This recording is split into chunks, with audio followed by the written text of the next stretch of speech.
Thank you so much. Thank you, Mataji. Okay, so let us start with prayers. ॐ अज्ञानतिमिरन्धस्य ज्ञानाञ्जनशलाकया चक्षुरुन्मिलितं येन तस्मै श्रीगुरुवे नमः।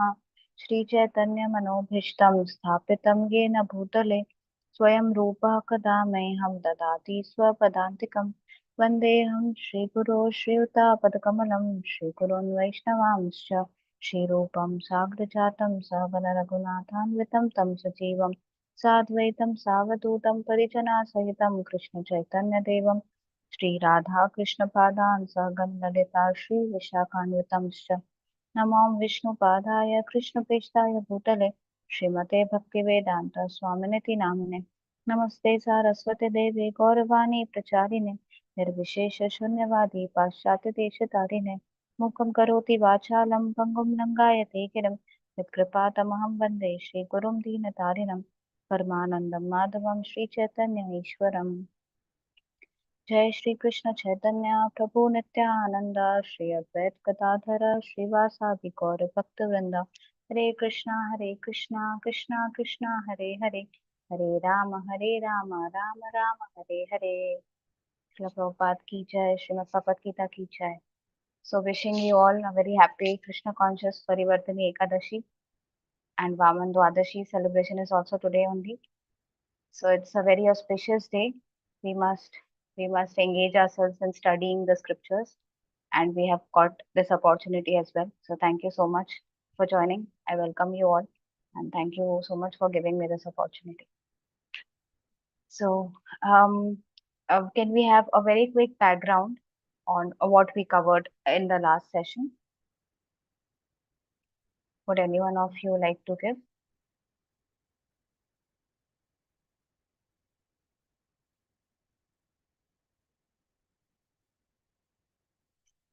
Rohini Mataji, would you like to try?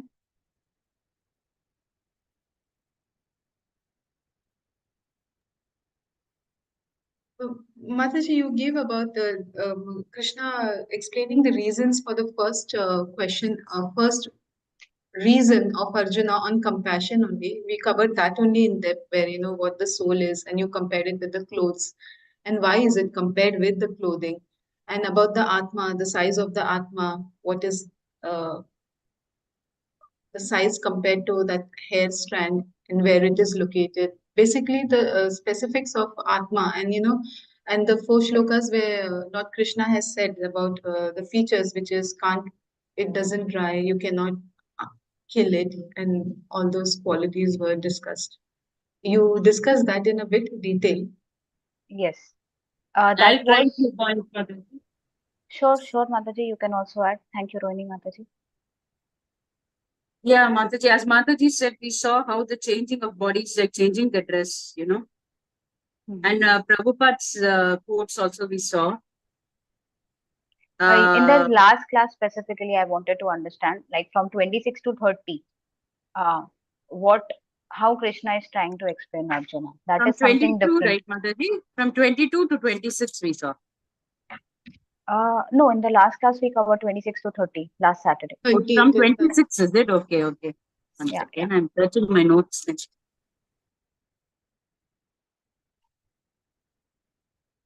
So it generally helps if we just go through the notes before the class. You would be able to have a connection between. Basically, Mataji, I think it is like for any reason, there is no reason for lamentation, is what was focused in all the shlokas.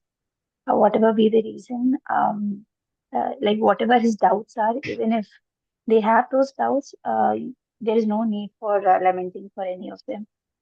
Yes, and what was the perspective that Krishna used to make Arjun understand that he does not need to lament?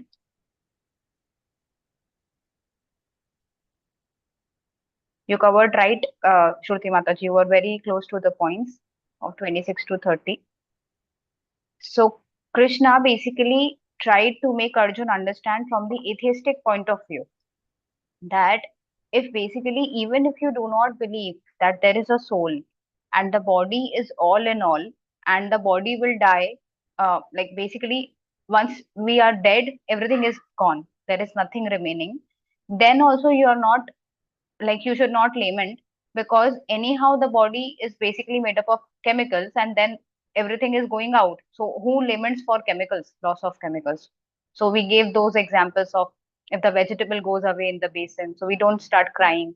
If there are so much of chemical loss when there is a the satellite testing and all those things, so do we start lamenting for those type of losses? No. So in that way, in that perspective, Krishna tried to make Arjun understand from 26 to 29 that there is no need to lament for the body if you're not considering it a soul, which is a non-Vedic perspective. But in the end, from in the 2.30, Krishna again reinstated that the soul is eternal, and then you should not lament for the soul.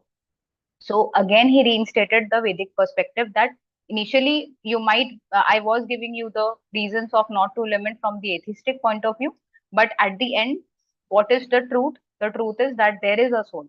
It's not like the body is all in all. We have a soul, we have this body which is temporary, and the soul is eternal. So if the soul is eternal, there is no need to lament for the loss of the bodies of your relatives, right? So this is what we covered from 26 to 30. And this whole section, 2.11 till 2.30, answers the first argument of Arjuna, which is compassion. So I, in the WhatsApp group, I told you all that if you all can please memorize the 5 reasons what Arjun gives to not fight the war. So anyone would like to raise hands, and who has remembered? Okay, that is good, Sindhu Mataji. And who else? I want to see more hands. It's just 5 reasons.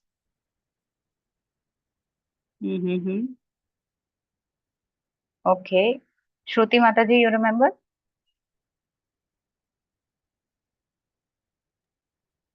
No, not all of them. If you would just like to try, even if they are not in order, if you would like to try.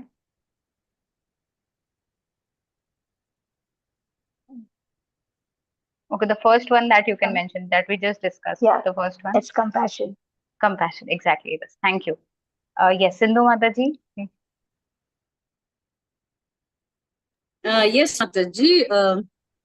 Hope I'm right. I'm not very sure once again. 5 reasons, Mataji, that Arjuna gives to Krishna why he doesn't want to fight are family compassion, family ties and compassion. Number 2 is the fear of sin and dilemma. And 3 is doubt about the purpose of the war. He questions about the purpose of the war, whether it's worth fighting and all that. And then fear of social consequences of killing his own family members. And 5th one is the attachment and emotional bondage. He's attached to his relatives. And Mataji, have you referred to our previous classes or previous PowerPoint no, the presentations? general points, Mataji. Okay. No. So these 5 points we can refer, because the points that we have earlier discussed, they have been, we have taken them directly from the Acharya commentaries and from senior devotees, right? Gita Subodhini and all. So those should be exactly what is mentioned from them, right? So you are very close. I guess apart from the 3rd one and 5th one also, the 1st, 2nd, and 4th that you mentioned were correct, but I want specific the names and the order. So yes, thank you, Sindhu Mataji. You can memorize them. Mataji. No problem. Rohini Mataji. Hare Krishna Mataji, I just CESD, that is compassion, E for enjoyment, S for sinful reactions, and D was destruction of family. Amazing. This is the way we should remember. And 5th one? That was the 5th one, Mataji, the last one, destruction of family. No, CESD. These are 4. 5th one? Confusion. Yes, you're close, Mataji. Rajlakshmi Mataji. It's indecisiveness. Yes. Arjun is confused. He's not able to decide. So yeah, that's right. So that was really nice and in order. Thank you, Rohini Mataji, and thank you, Rajlakshmi Mataji. So these are the reasons. Can you please repeat it, Mataji? Compassion, destruction, family, this thing? No, compassion, then E, enjoyment, then S, which is sinful reaction, then D, which is destruction of family tradition, and then I, which is indecisiveness. Okay, Mataji. Okay. So Hare nice. Krishna, Mataji. Mataji, could you repeat how to remember it? Yes, I will just, I'm just going to show you in the next slide. You can refer this slide after the class. So that is the reason I share the PPTs with you all, because so that you all can refer. So the first one was compassion for relatives. Okay, Arjun was feeling compassion towards them and therefore he was not willing to fight. The second was he was foreseeing that there is no enjoyment in victory.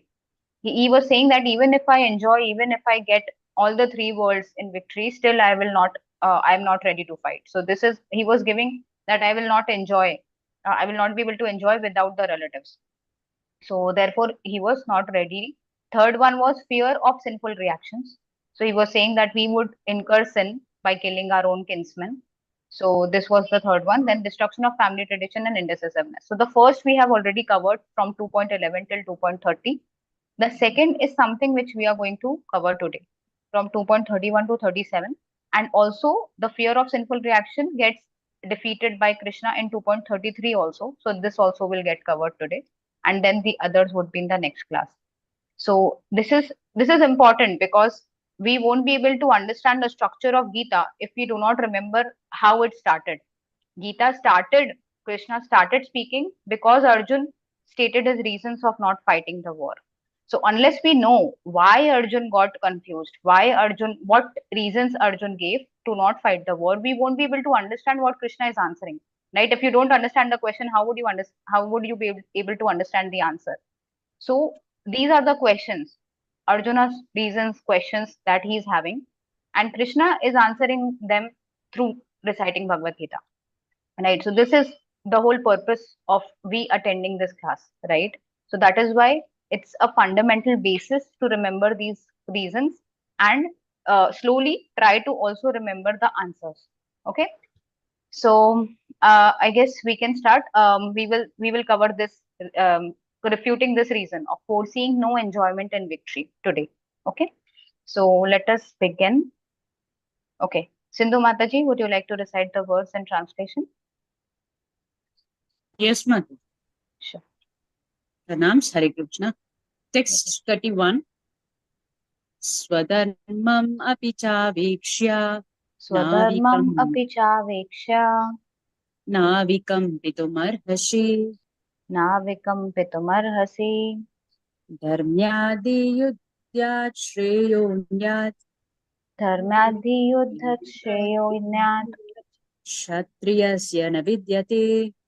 kshatriyasya na vidyate. Translation by Divine Grace, Srila Prabhupada. Srila Prabhupada ki jai. Considering your specific duty as a Kshatriya, you should know that there is no better engagement for you than fighting on religious principles. And so there is no need for hesitation. Hare Krishna. Thank you so much, Mataji. Thank you, Mataji. So basically, what Krishna is saying here, considering your specific duty as a Kshatriya, you should know that there is no better engagement for you than fighting on religious principles, and so there is no need for hesitation. So basically, Arjun was saying, how would I enjoy, right? But when we talk about duty, do we think about enjoyment? Prabhupada gives the example of a mother. She's cooking in the kitchen. Even if it is summer season, it's 45, 50 degrees Celsius, or even if it is cold winter, still she would cook in the kitchen, right? Is she considering that, okay, I will not cook because it is too hot? No, she would still cook for her children. She would still cook for her family as a matter of duty, right? So in performing that duty, she is also getting the enjoyment when she's feeding her kids, when she's having her prasadam with the family members. Is she not happy, right? So by doing our duty, in spite of all the obstacles, we still get enjoyment. But here, Arjun is saying that there is no enjoyment, right? So this no enjoyment can be counteracted by understanding first of all what is the swadharma. What is the swadharma? So let us understand what it is. Shat basically means hurt, and tra or trayate means to give protection.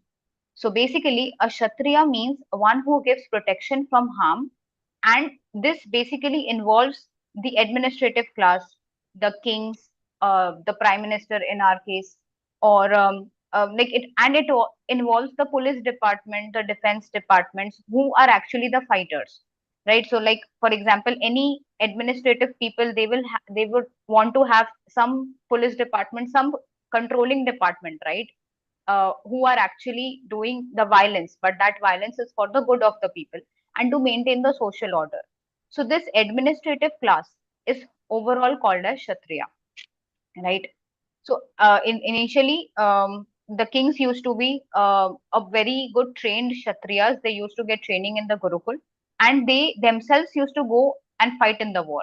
It was not like now that any prime minister or president would just order that okay, you must have war with so and so country, and then there are so many people fighting, and there is so much of destruction, but there is no king on the war field, right? Initially, the kings used to be themselves on the war field, and if you kill the king, then the war is over. And the war used to be on a specific purpose. Let's say, generally, if the king is religious, the war would be a religious war. It is only done when it is required. So, in case of this, let's say Mahabharata, it is a religious war. It just ended in 18 days. Whatever destruction has to happen, whatever things has to happen, it would be done in 18 days. Once the king is gone, the war is over. But nowadays, what happens is because of this secularism, democracy, not having a religious, trained, properly sense controlled king who is good in Shastra and who is good in character. If we are not having such a king, and if we are having that particular type of kingdom, then all these things are possible. But now all of that is not possible, and therefore we can see that the wars are going for years and years, right? Ukraine, Russia, there is so much of destruction, but because there is no king, if you're not killing the king, you're still not getting defeated, right? So the war is just going on without any purpose. So this is what happens when we go away from the Vedic civilization and we try to bring up modern things. So, like I said before, also that modern solutions bring up more modern problems. As many solutions we try to come up without the knowledge of Shastra, without the knowledge of our Swadharma, and without keeping Krishna in center. As many solutions we would bring in the society to help the society move ahead, it would actually make the society again get degraded. And this is what is happening now also. Right? So what Srila Prabhupada says here is Kshatriya cannot be non-violent. It is not possible. Violence is also required to keep the social system strictly in order, just like the government has violence department, the police and the military department. That is required to keep up the society in order. So there are many people who think that let's say if there is a requirement for a war, now, why do you think these army people or the people who are in defense, they get so much of training? The reason is that when there is a need for protection of the country, then they must be there to fight. But there are many people who come up with this idea that there is no necessity of war, right? Although in today's world there is no religious war that is happening, but in terms of patriotism also, there are many people who come up with there is no necessity of war. But then when we are dealing with people who are who are going irreligious, or who are not acting based on the basic morality of the society, then there has to be a war because they are killing the people of our country, right? So there has to be the defense people have to become violent. It's not possible that the Kshatriya cannot be non-violent, right? So this is a principle that is important. Now, if we go to the purport, uh, let me share that because I guess I did not share my whole screen. Just a second. Yep. So if any one of you can, just a minute, let me go to this verse 2.31.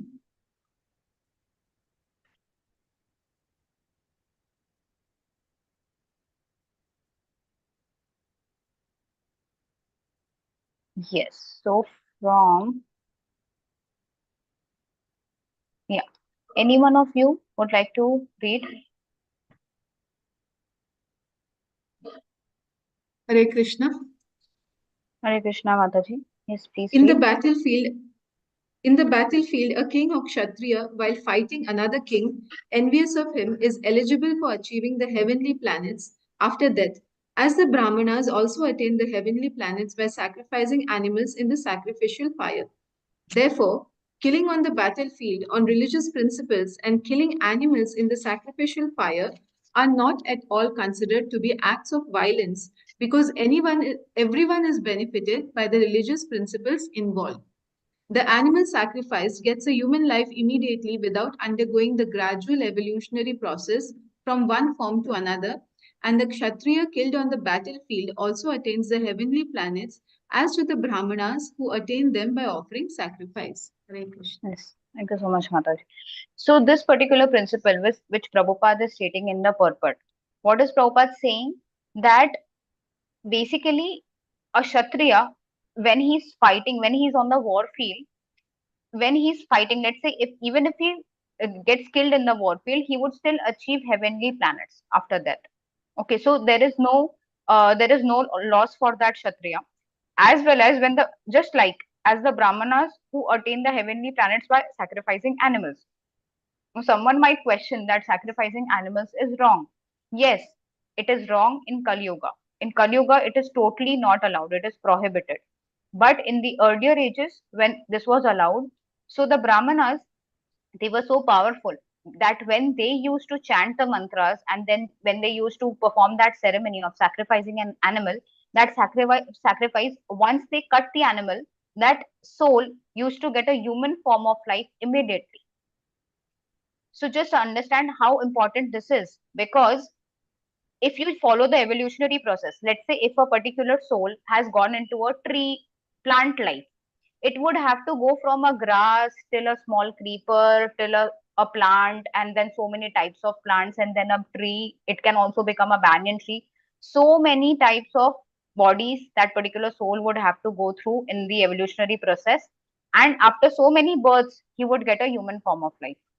So just understand the suffering the soul is going through from so many lifetimes, and after that, that soul is getting the chance of getting this human form of life, which is so rare. But when the Brahmanas, a qualified Brahman who is chanting correct mantras in the correct spirit, in the correct environment, with all the proper processes, when they used to do this animal sacrifice, that particular animal, the soul which was in that animal body, used to get a human form of life immediately. And that Brahmana who did that sacrifice, that Brahmana used to get a heavenly planet after that. So if you see, externally it is violent. Externally, that Brahmana is killing an animal. So you might say that, oh, this is wrong. This is animal sacrifice. Yes, it is wrong when you think in terms of Kali Yuga, because in Kali Yuga there is no purity. There is no there are no qualified Brahmanas. There is no qualified environment. And even if you try to follow the process, let's say even if you try to follow the process, there has to be, let's say, kilos and kilos of ghee required, purified ghee. But where do you get purified ghee now? It's so difficult. And even if you try to get all the things pure, who has so much of money, right? So in Kali Yuga, it is almost impossible to perform such sacrifice in the right spirit, in the right way, and that is why it is prohibited. And also the other reason being that in Kali Yuga, the people are so degraded that the killing, whatever killing they do on the religious principles, it is only for cutting and eating. It has nothing to do with the elevation of that soul to human form of life, right? So that is the reason why Shastras are prohibiting animal sacrifice in Kali Yuga. So this is an analogy which Prabhupada gave in this purport, and I wanted to make you understand. So anyone is having any doubt here, because this is an important concept, and if there is any confusion or if you're not able to understand, anyone? Okay. Okay, so I guess everyone understood the principle of animal sacrifice and the principle of a Kshatriya killing. Even if he is dying in a battlefield, he is attaining a heavenly planet. So, in both the cases, whether he fights and wins the war, or if he fights and loses the war, in both the cases, he is at he is not at loss. Okay, so now, uh, so basically, a human being, every human being has two types of swadharma. which is called as duty, right? When we are not in a liberated state, we have to perform the duties of this particular body in accordance with the religious principles. Why we have to do that? Because in order to achieve liberation. So what is the duties that we have to perform when we are not in a liberated state? Those duties come under the Varnashram Dharma system. We will understand this Varnashram Dharma in the next slide. So this is important for every human being to follow in order to achieve liberation. But if someone is already liberated, then one's swadharma or specific duty becomes spiritual, and it is not in the material bodily concept. So, like for example, if a particular person is already liberated, even if he does not follow the Varnashram principles, or in fact, those people are the first people who follow the Varnashram system because they understand that it is important. But let's say, for example, Prabhupada set up this whole Varnashram system. There are so many farm communities that Prabhupada has set up all across the world. Why? Because he wants us to understand that we are into animalistic life as of now. To come to the mode of goodness, to practice bhakti, there has to be the varnashram systems established. There has to be farm communities which would by default make us come to the platform of goodness so that we are able to easily perform the devotional activities such as chanting, reading, association, kirtan, everything. So this is the reason. So Prabhupada is basically, he's not obliged, he's not indebted to anyone, and he's not obliged to any specific duty. But he's the one who is doing his duty in the most correct manner, right? So and ideally, these the liberated souls, they are not entitled to any duty. Like for example, if a person who has got self realization and he is under the under Guru Parampara and everything, it's not like anyone who says that I've got self realization is self realized. That's not like that. So a person who is self realized, that particular person, let's say, if that particular person's parents die, even if that person is not there to do the last rite of the parents, which is our actual duty, human in the human body, but even if that particular person is not there to do that duty, still his parents would get liberation, or his parents would get a good destination. Why?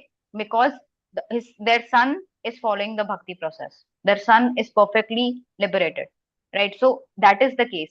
When we are following devotional activities, we do not come in the modes of goodness, passion, ignorance. We become transcendental, which is above these modes.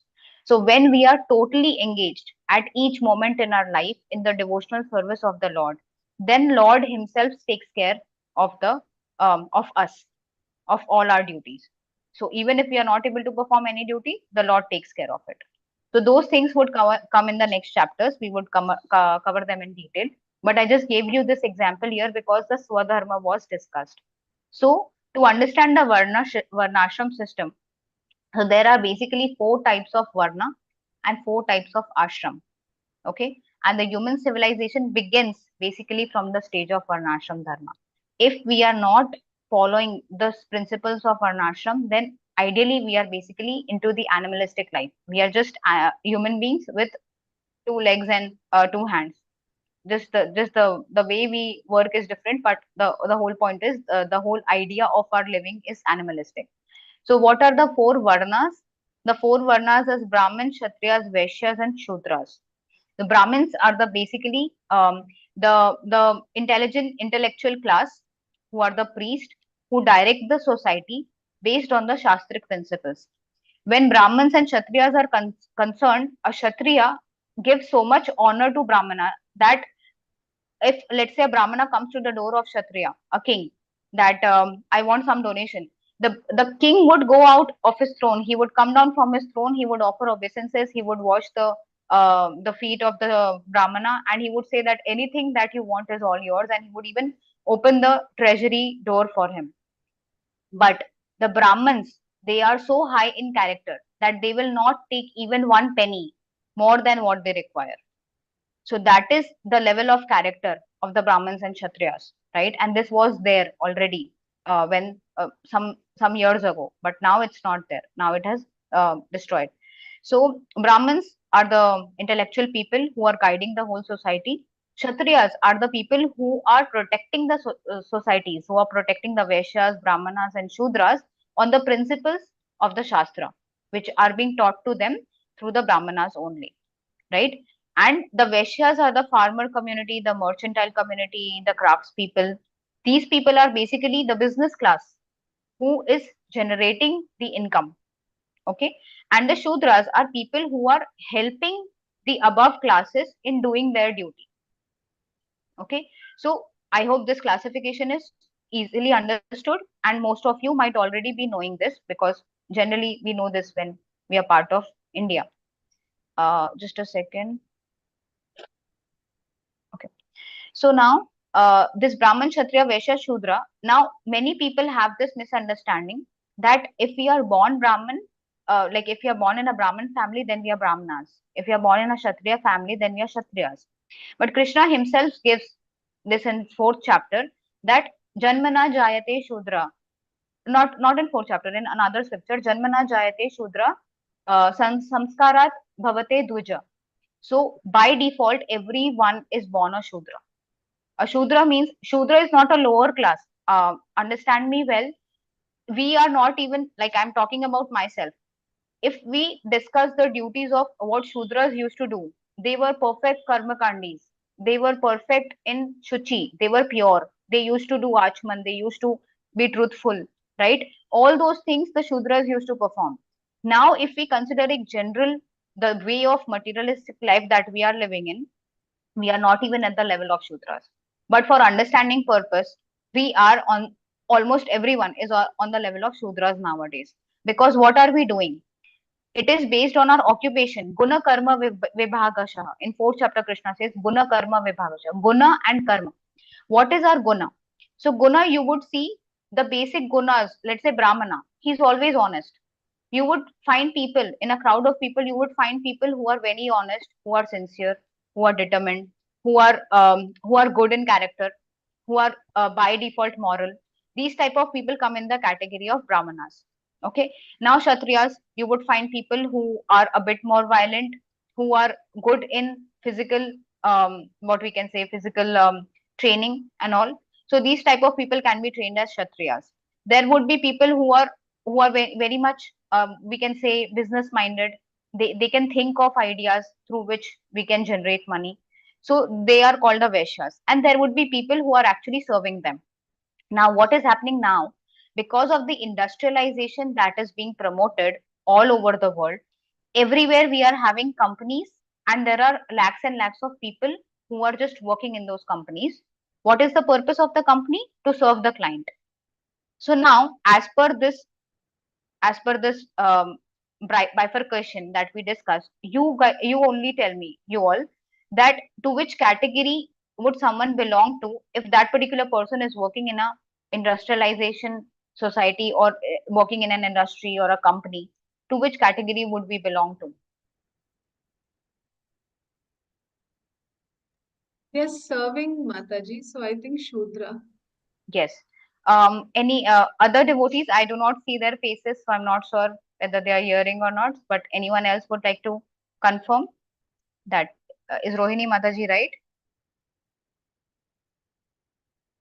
Yes, Mataji. All who are Yes. working for all those who are working are for Yeah, working all of Shudras work for all material these gains. So everybody is a Shudra. people. In Right. Kali Yuga, everyone is. Yes. So this is what is happening now.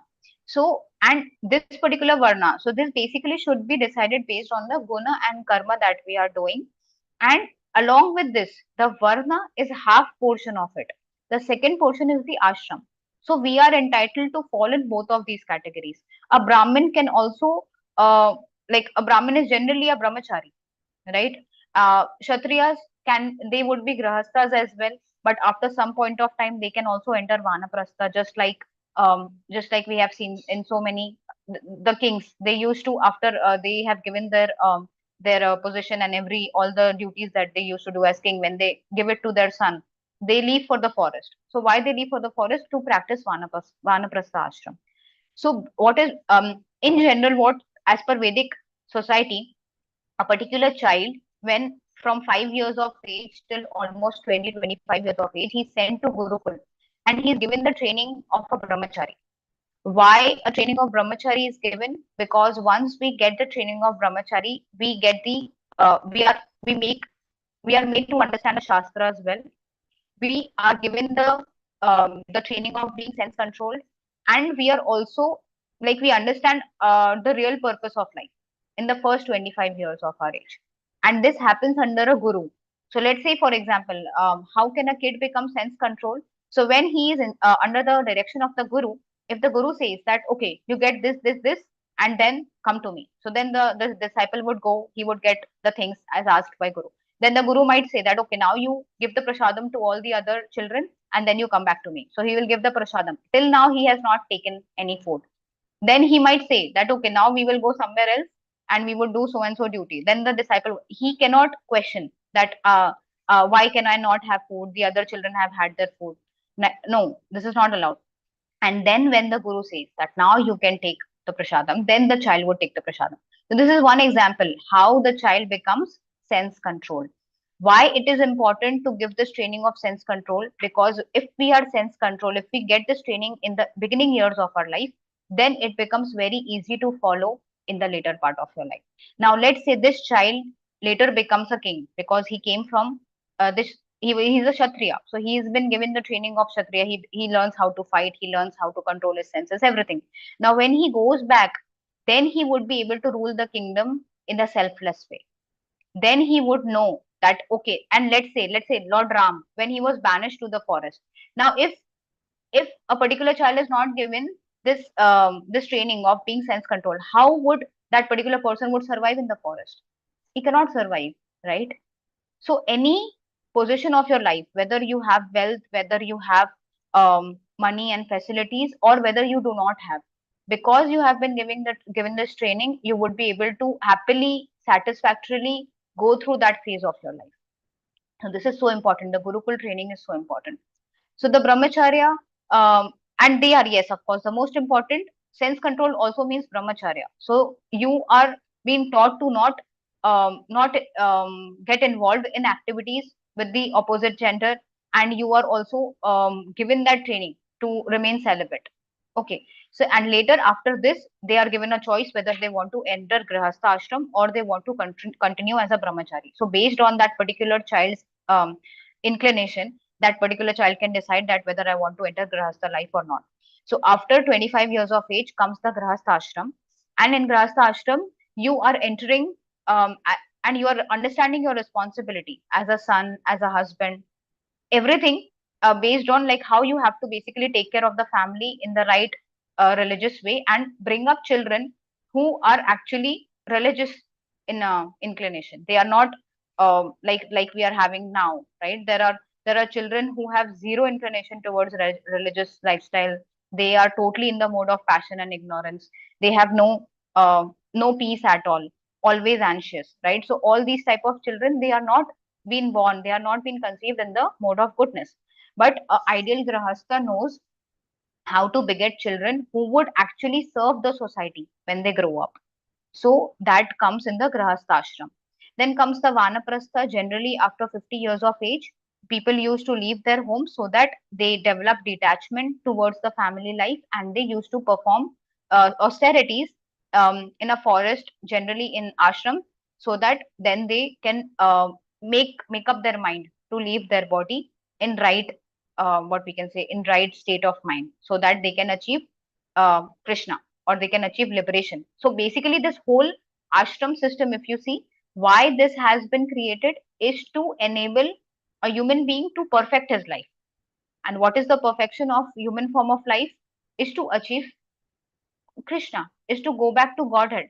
Now, the if the whole environment is not created such that you would want to go back to Godhead, then why would you want to go back to Godhead, right? Now, what is happening now, because these systems are destroyed, we are in an environment which is money minded, which is facility based, which is generating desires of more and more enjoyment. And for that more and more enjoyment, we are working like asses from day and night, right? So all of this environment is destroyed because the varnashram is destroyed, and that is the reason why Prabhupada wanted varnashram to establish. And there are so many sannyasi disciples of Prabhupada who have brought up so many farm communities which are bringing up this Gurukul system back. We have a very beautiful Gurukul in Mayapur, Gujarat also, then Kurmagram. There are so many farm communities that you can find. They are basically working without electricity and internet, and they are blissful. They are blissful. If you see the children, there is a Gurukul in Belgaum. So if you actually go and check, see those Gurukul kids, they are very very blissful without all these facilities. And we would think that, oh, they are not having electricity, they are not having internet, they are not having the basic facilities, light and fan and AC, but they are extremely blissful. So this is the real way of life, right? So and yeah, and the last is sannyas. So let's say a child goes to Gurukul, gets a training of brahmacharya, then he enters grihastha ashram. So grihastha ashram is taking care of wife, begetting religious children, and taking care of the family and doing all the austerities. And also he does charity, because grihastha is the one who is earning the money. So he is the one who is maintaining the other three ashramas. And then the grahastha, when he reaches a particular age, he gives all his particular duties to his children, and he and his wife goes into the vanaprastha ashram. After some years, let's say 25 years, till 75 years of age, the vanaprastha is there. Later, the wife of the person is goes back to the children, and this person goes for sannyas. So this is how, and the wife also would, when she is going back to the children, she is not getting attached in a way that if they are not pleasing me, then I'm unhappy or so. She is happy in all circumstances. So basically, they have prepared themselves to leave their body in the right consciousness. And after sannyas, like once a person achieves sannyas, when his time of death comes, he is able to easily concentrate on the Lord at the time of death. So this whole system of varnashram is basically important to follow in order to progress in spiritual life. And here specifically the Swadharma that Krishna was mentioning in the 31st chapter is on the Kshatriya. So what is the role of a Kshatriya? A Kshatriya is entitled to protect, right? So here Arjun is going away from his duty. He's saying that I would, even if you give me all the three worlds, still I would not want to fight this war. But what is the basic duty of the Kshatriya? The duty of the Kshatriya is to protect, it is to fight. So a Kshatriya cannot go back from his duty, right? So this is what is important and why I wanted to make Varnashram understood. The first verse that we discussed was on duty. 2.31 was on Swadharma, which is duty. And the second, 2.32 is basically on the destination. What would you achieve if you are following the duty? So yes, would someone like to recite the verse?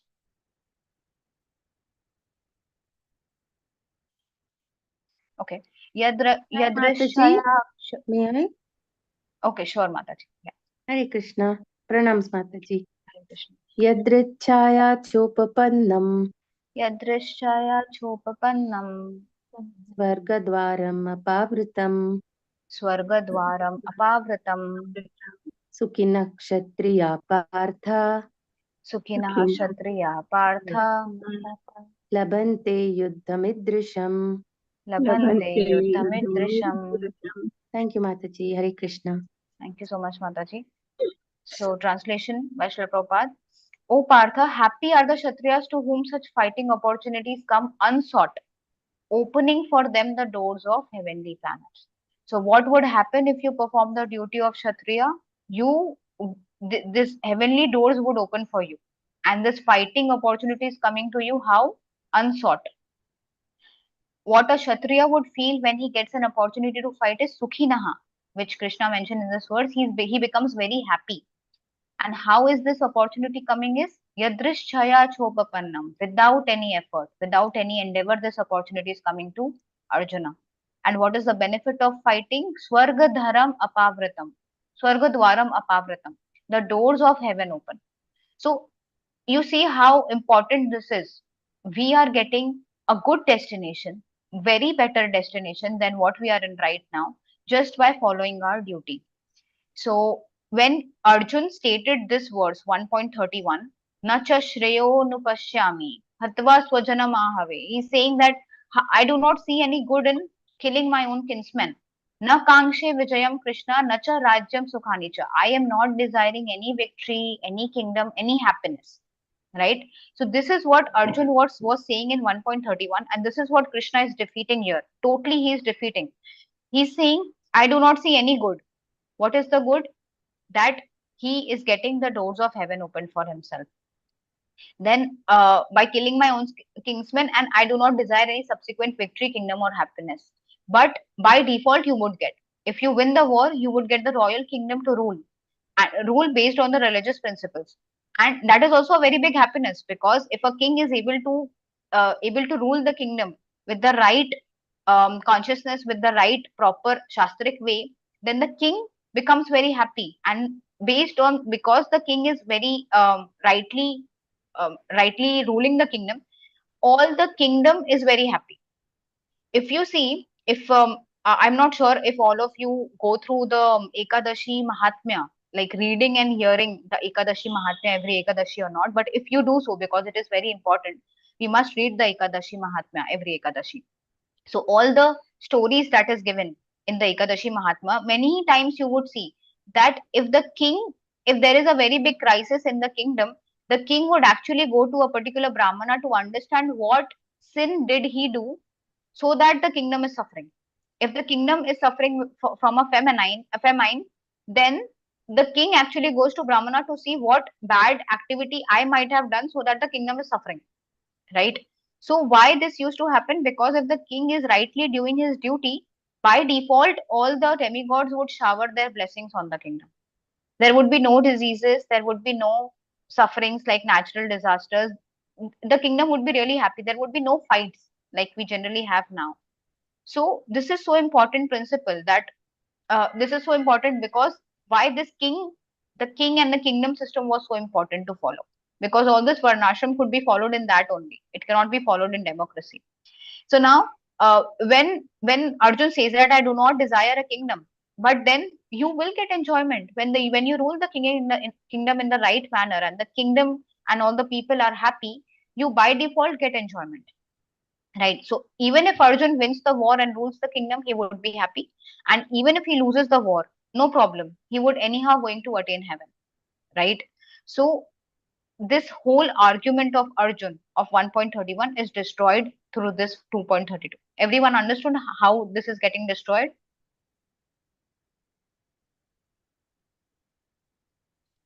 Mataji, the happiness part, what it is just that because you got an opportunity to fight that, if you could little explain it, maybe I was not paying attention, but I couldn't get that happiness part. Okay, so what a Kshatriya feels when he gets an opportunity to fight?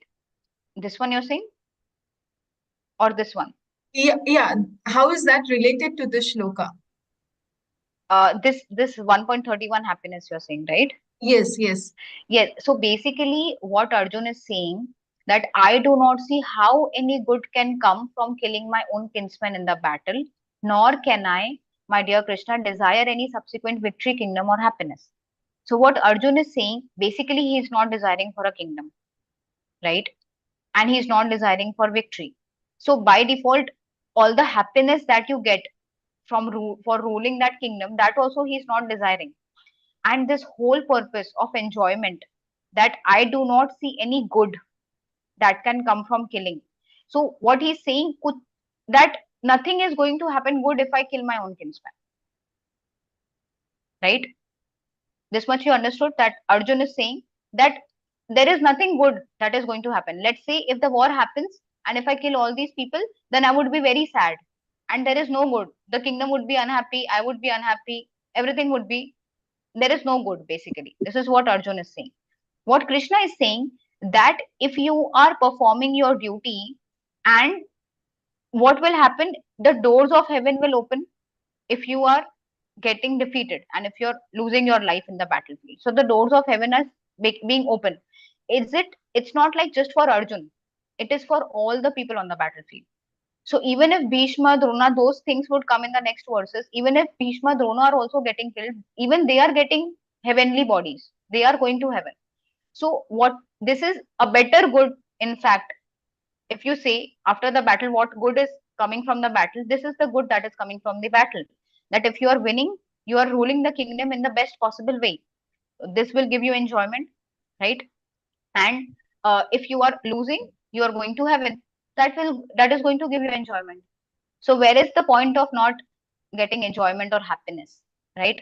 this happiness or this enjoyment which Arjun is refusing in 1.31, Krishna is saying that you are going to get it anyhow if you fight the war. Okay. Okay. Okay. Thank you, Mataji. The dose of. Okay. You are able to understand, Mataji, right? Yes, Mataji. Thank you. Okay. Yes. Thank you. Yes. So this is what we discussed just now. That benefit for Arjuna. It's a win-win situation for Arjuna. If he wins or if he loses. So fighting would be for his benefit in either case if he just follows his duty. This is the main purport of 2.32. If you want, we can also go through the purport quickly so that we are able to understand what Prabhupada is saying. So here he is giving this. Okay, let us read through it. If anyone would like to read it. Yes, Mataji. Ready? Yeah, yes, Mataji. Purport was Divine Grace, Srila Prabhupada ki jai.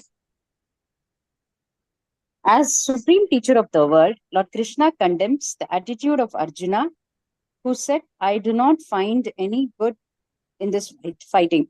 It will cause perpetual habitation in hell. Such statements by Arjuna were due to ignorance only.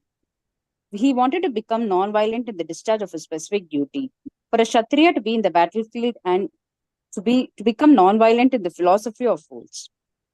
The Parasara Smriti or religious quotes made by Parasara, the great sage and father of Vyasdeva, it is stated, Kshatriyo hi praja rakshan shastra pani pradandayan nirjitya parashainyadi shitim dharmena palayet. The Kshatriya's duty is to protect the citizens from all kinds of difficulties, and for that reason, he has to apply violence in suitable cases for law and order. Therefore, he has to conquer the soldiers of inimical kings, and thus, with religious principles, he should rule over the world. Considering all aspects, Arjuna had no reason to refrain from fighting. If he should conquer his enemies, he would enjoy the kingdom, and if he should die in the battle, he would be elevated to the heavenly planets, whose doors were wide open to him. Fighting would be for his benefit in either case. Hare Krishna. Thank you, Sindhu Mataji. So we got the understanding now that how the enjoyment thing is being defeated. Basically, nothing good is coming is what Arjun is saying, but everything good is coming is what Krishna is saying, right? Okay. So moving ahead. Yes, and this is what we discussed just now, that suppose he kills Bhishma, Drona and all the Kurus, where will they go? They are also going to get Swarga. It is better happiness than now. So how to apply this practically? How come it is not coming? Just a second.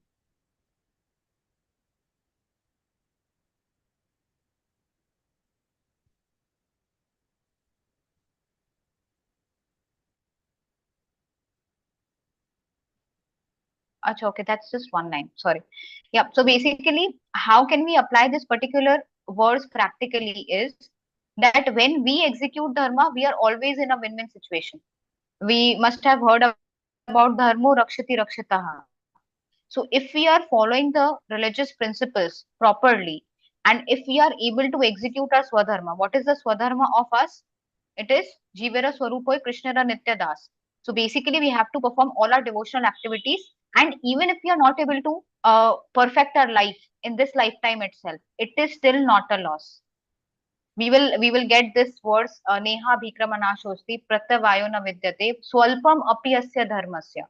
Even if you do a small bit of spiritual activities or devotional activities, that is going to get stored in your spiritual bank account forever.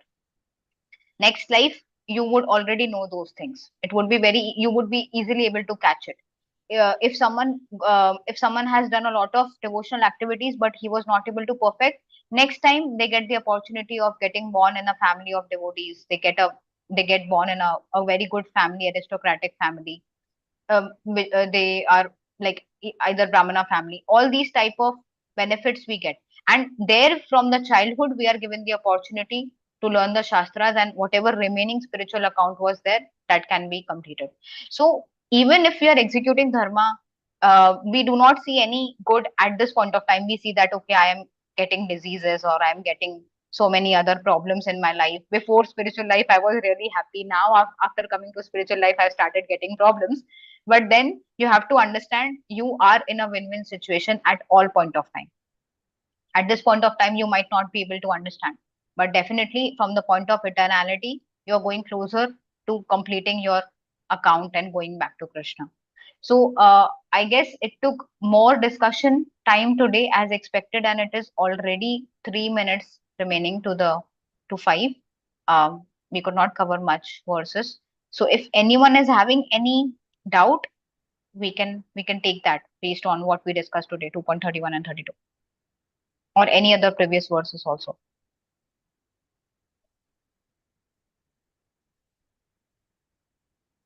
Okay, any doubts, or would you all like to continue?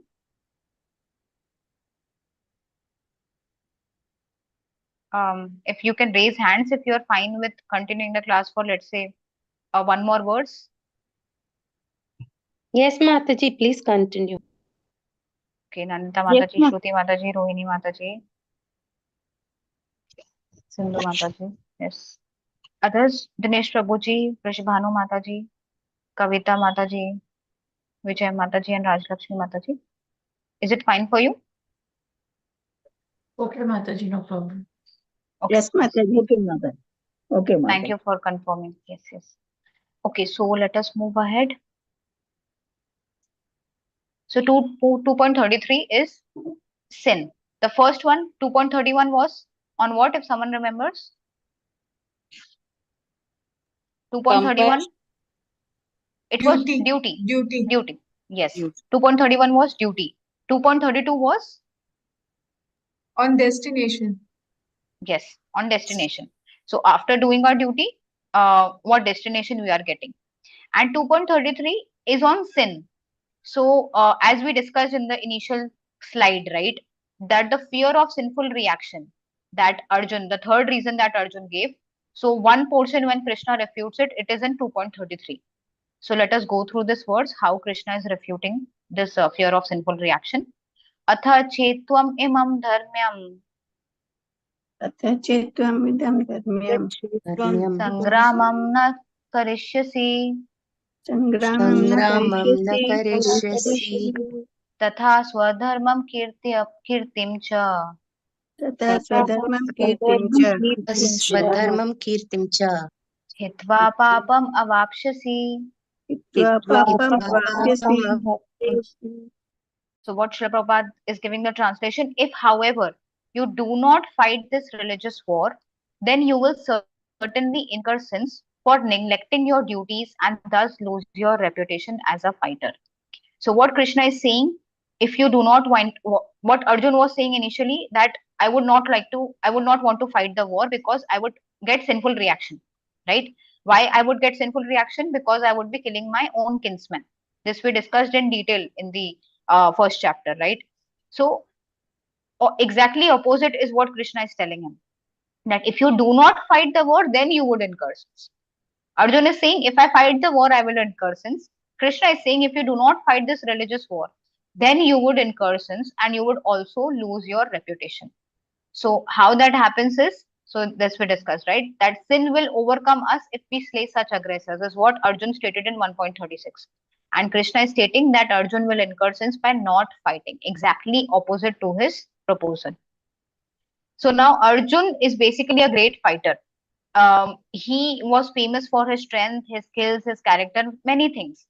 In fact, he was such a great fighter that once in a fight with Lord Shiva, he actually defeated Lord Shiva.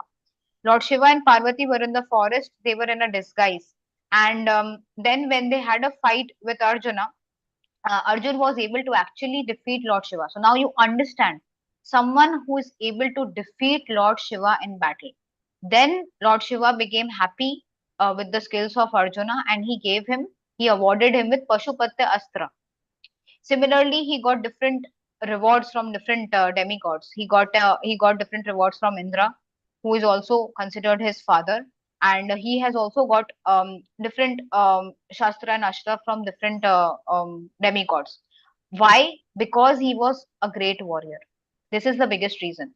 Now, what happens if a very famous personality does not follow his duty and, let's say, run away from the battlefield, a very famous, let's say, a person who has got many awards as an army personnel, if that particular person uh, leaves the war field and come back home, would he not lose his reputation? Right? He would definitely lose his reputation. So therefore, if you do not follow your duty, your fame would be destroyed and you would lose your reputation as a fighter. So this is also discussed in the purport. I see Shruti Mataji, you have raised hands. You have a question? No, that was previously, I think it's Okay, still no there. problem. Yeah.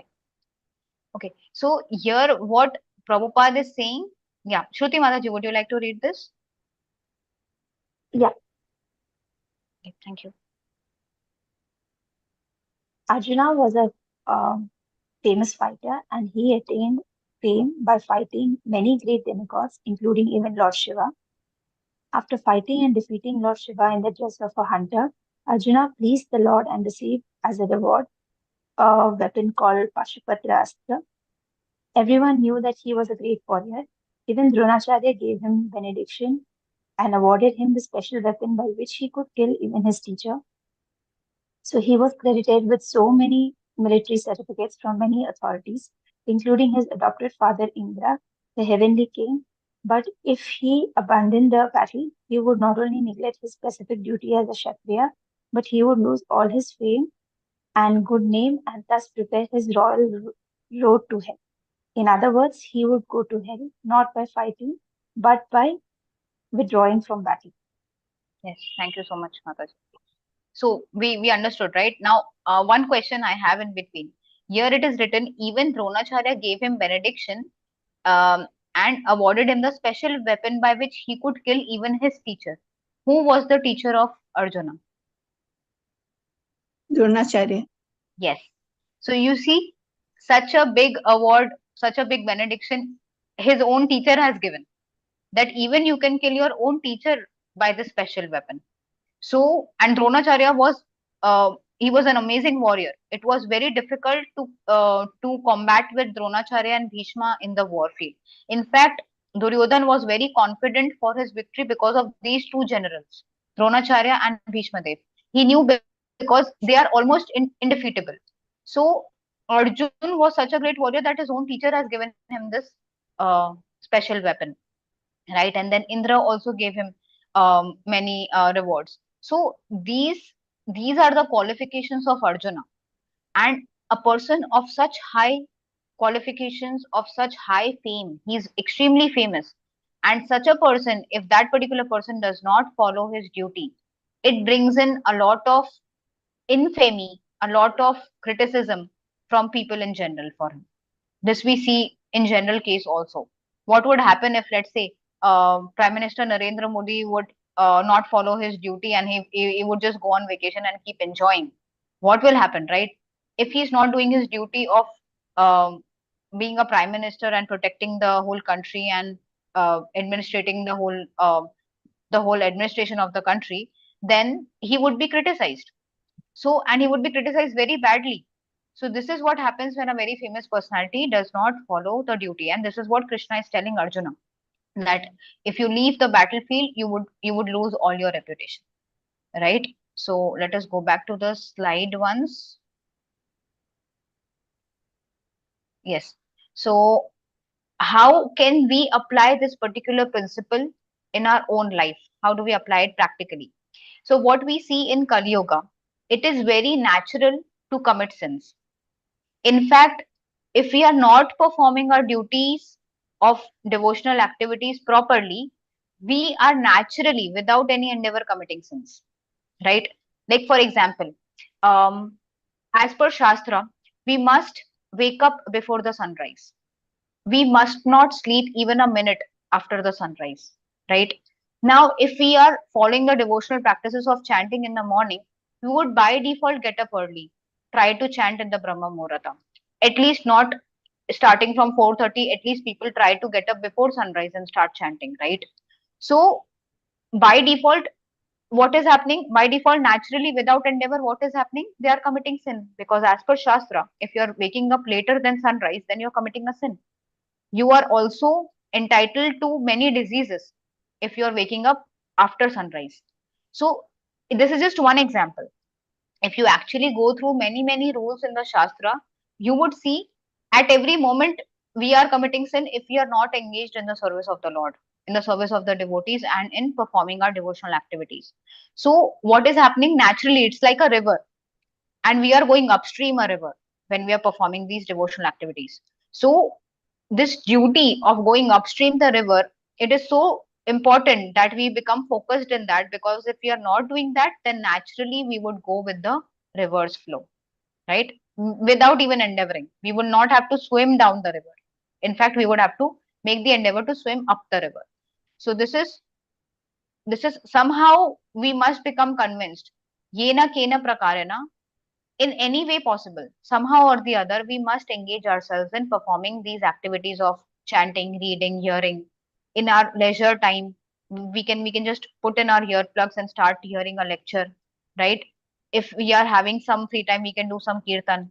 Even if not having free time, let's say if I'm driving a vehicle, I can start chanting Hare Krishna Mahamantra. Hare Krishna Mahamantra is something we can chant at all point of time, even in washroom.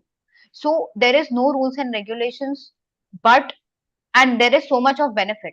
But because of our let's say the our consciousness is so much covered through many lifetimes that it is not natural for us to follow the devotional principles, and that is why we have to specifically remember and put the endeavor of doing these duties. So, and like Krishna says in this verse, that if we are not doing our duty, then we are incurring sin, right? So I hope this particular interpretation is clear to everyone.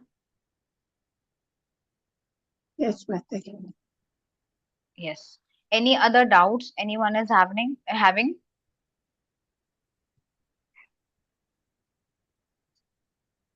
Okay. So we are almost 5:09 by now, and I guess we can cover the rest of the verses in the next class. Um, I would share this PPT with you.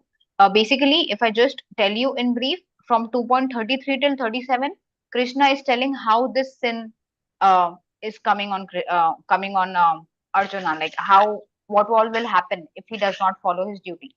So what all will happen? He will incur sin, he will get infamy, then akirti, which is like people will talk ill words about him, right? So all these things would be discussed from 2.33 till 2.37. And Krishna, Arjun is basically made to understand that his whole point of leaving his duty is totally wrong. Okay, based on the Sakam Karma Yoga. So yes, we will. I was thinking to have a concept booster class once in between, wherein small statements. Let's say a small statement of, for example, if I just ask you a question now, that if my soul goes into the body of a 5-year-old kid, how would that soul respond? Would it respond like me? No. No. How would it respond? Not a child. Like a child, exactly. So if therefore it is important we understand that this body is different and the soul is different, and the body is basically the conditioning on the soul. So based on what conditioning it attains, then it would act accordingly. So simple statements, we would just take simple statements. Let's say the soul is insoluble. Okay, how do we call that soul is insoluble? So if we just take one statement, and if we discuss on that, I would just have some statements with true and false. You would have to say, okay, true. Why do you then justify why you say true? If you say false, why do justify why you say false? So it would be a basic concept booster class from whatever we have covered from chapter 1 till now, mostly on the Atma Gyan, and then uh, also on the Mayavad philosophy, also those things would also come in between. So these concept booster class would actually help you to revise whatever we have done till now, and also the practical application of those things would get clear. So if you all are fine, then we can have such a class, or else we would continue with the Bhagavad Gita flow. We will have the class, Mataji. If you all Yes, can raise your Mataji. hands, who all are fine The with the concept concept. class sounds really Mataji. nice. Mataji, I feel before we start the class, no, every week, 10 minutes we can have like this, Mataji. No, it would not be every week. It would be, let's say, after 5 or 6 classes. So already we had so many classes till now. The next class would mostly be on concept poster. It would be a discussion. It will be like a nice icebreaker. We start with it and then Okay, continue. so with the you're class. thinking that if we can have it in the start of the class, and then we can continue. Just suggestion, Mataji, your wish. Okay, You're the okay. best. Mataji, I joined very late. Just. Yes, Mataji, but this concept booster would help you to understand the previous important things also. Yeah. Okay, ma'am. It would be a discussion, so even you would be able to think through that. Okay, if you read a particular statement and you think that it is true, but then you come to know that, oh no, that is not the correct answer, that is false. So then you would be able to apply that principle, how this particular statement is wrong, right? Yes, Mataji. Thank you. Yes. So it also depends on how well I'm able to prepare for that concept booster class, because there are many things that are being discussed through all these chapters. So whatever I can cover, I would cover, and then we would cover later in the next concept booster class. So the next class would be this one. You all can please come prepared. Just come prepared as in whatever PPTs that we have had till now. All right. The playlist is also there in YouTube. You can go through those. You can also start reading Bhagavad Gita. Those things would easily get cleared. If you just read Bhagavad Gita every day, those concepts would be very easily understood. Mataji, I had only 2 PPTs. Yes, Mataji, I have shared the playlist link in the group. I would again share it today. So in that playlist, you will get all the classes videos from the start. Okay, Mataji. Okay, Mataji. Thank you, Mataji. Yes. Mataji, are we supposed to read chapter 1 for this concept class next week? Some of chapter 1, mostly chapter 2, you can say. The Atma Gyan, characteristics of the soul that we considered. Then some portion of first chapter also, in fact, because there are some concept posters are there also. So it's not something like, even if you do not come prepared, it's not like a test, but it would be helpful if you come prepared, because then you would be able to relate. You would be able to answer. Yeah. Thank you, Mataji.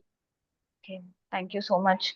Thank you so much, every one of you, for joining every Saturday. I know I'm not that good as a teacher, but I'm trying. I'm trying to understand myself, and I'm also trying to make you all understand.